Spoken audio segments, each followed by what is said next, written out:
Guys, good morning. Mag-video tayo dito. Nandito na ngayon ako guys sa Slovakia nagtatrabaho. Wala na sa Hungary. Yan. Ganito ang kapaligiran dito. Dito lang to sa may lugar namin, sa may accommodation. Yan, di bali mula Hungary. Yun, nag-direct ako ditong mag-apply sa Slovakia. Kaya may papel ako dito bago tumalon, bago mag-jump ng Hungary. And guys, kasi sa Hungary hindi naman kasi pare-pares ng company. May mababang magpasahod. Kasi karamihan pa walang pasok sa amin. Yan, mga accommodation yan guys dito. Yan, mga accommodation yan lahat. Yan sa amin, yan medyo brown na yun. Ito mas mataas ang sahod kaysa sa Hungary. Mas mataas ang sahod namin dito kaysa sa Hungary. Sa Hungary, inaabot lang kami doon ng 600 euro eh. Linis na. Ano? Dito? Siguro. Depende kasi ang pasok mo kung sa pasok mo kung anong shift mo. Siguro makakalinis ako dito ng 900 to 1,000 plus euro or 1,100, ganun. Okay na yun guys. Kasi sa Hungary, sumasahod lang kami ng 600 euro. Minsan patay pa yun, depende sa pasok. Kaya marami-rami na din ditong Pinoy sa part na to.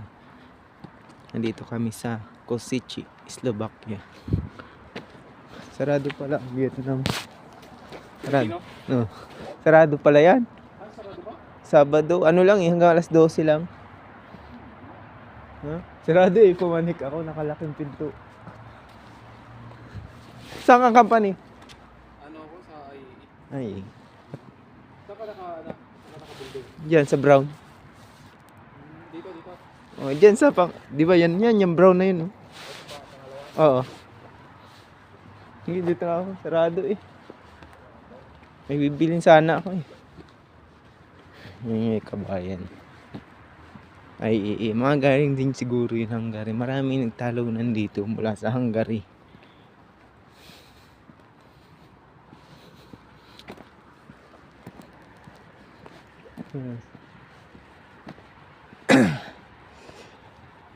Yan, malapit lang dito ang school. School yan. Mga dilaw na ano na yan. High school yata. Or elementary. High school at elementary. Lahat ng building yata dito may mga Pinoy eh. Ano na. Kung masipag ka dito, tapos yung company mo okay, mag-OT ka eh. Nasahod ka ng 1,300, linis na. O, diba?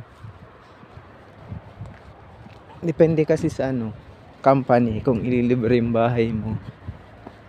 Yung mga kasama namin sa mga, ano yun, Marili, libre sila ng bahay for 2 years. Ay dito naman sa amin, libre lang kami 3 months. Tapos 50% another 3 months. Pagka 6 months, kami na magbabayad. Pang 7 months, 8 months. Pero okay na rin. Sipag-sipag lang.